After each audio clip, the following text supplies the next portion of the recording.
And anybody who tries to portray to you that this journey is just an easy thing, once you're leaving the United States going far, believe me, a lot of times, definitely our color, my skin color, you're going to be the only black person on that plane sometimes. You're going to look around, you're going to get on that flight, you're going to look around, you're going to say, wow, it's going to hit you. Like, wow, okay, I'm doing it. I'm like literally the only black person on this plane. I've been in that situation so many times, because once you start traveling out the country and you go far, 5, 10, 20 plus hours, you're going to start being and having layovers in places where you're going to be the only black person there.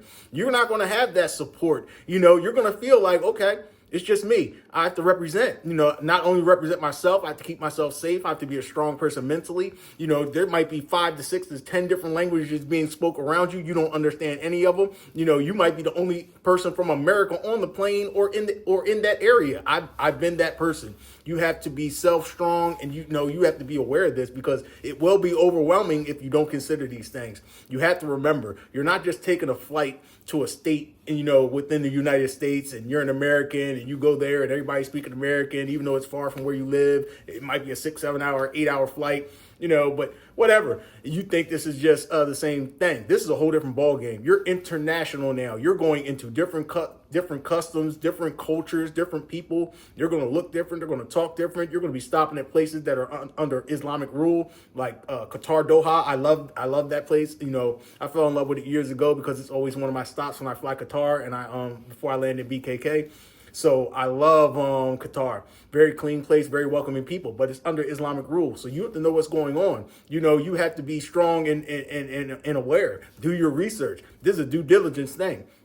Because one thing I will tell you is you always have to know when you're this far from home and you're traveling and it takes a long time by plane and you might need some kind of government assistance to get in contact with your people if anything goes wrong and things happen, it's going to go very wrong very fast. So this is a big responsibility to you to be a person that can research. If you're a lackadaisical person and your financial means aren't all the way intact, that's why I say come short time to wherever you want to go, whatever that country is, journey there short time before you think long time. Learn if you can stay there, get a remote job, like I say, do it whatever you have to do in your country to have side hustles to make more money, because the more money you have, obviously, the more leverage you have in life in keeping yourself safe. Because in a lot of these places, any interacting you have with any kind of law enforcement is going to require some kind of payment. So you want to have money, and you also have to, you don't have to be rich, like I say, but obviously we're always going to keep trying to make more money to better our situation, to have more control over life.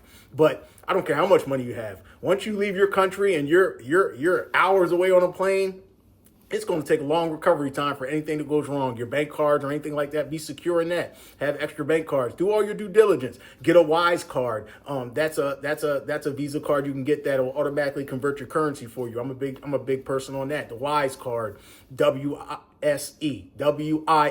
pardon me, WISE, Wise. Get the Wise card.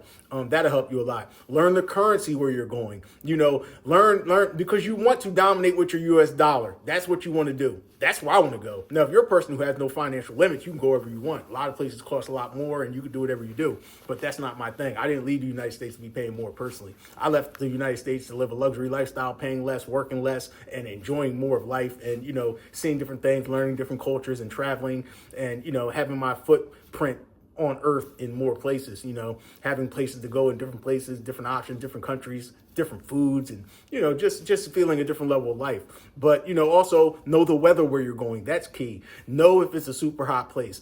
This is why I tell you videos can only get you so far, because you're going to need your feet on land. When I first went to Thailand years ago, I knew it was hot. I did the research, people told me, but when that heat smacks you when you get off that plane, that's when you realize it. When you leave out that airport and that heat, that humidity hits you, you're like, okay, this is a different type heat. This is what they were talking about. You get accustomed to it, you get used to it. And then Thailand specifically has a rainy season. You live through a couple of those, you get used to it, you realize. All these things require you to be there to learn, because there's going to be no perfect place, which is why I stay in 4 different countries 3 months out the year. There is no perfect place. Now, all these other places I live, I would definitely rather live in only one of those places as opposed to the United States. Like if you told me you had to stay in Colombia or the United States, I would want to stay in Colombia. Thailand for sure, I would want to stay into Kuala Lumpur, Malaysia, I would definitely want to stay. There's a lot of places I would want to stay before I ever move back to the United States.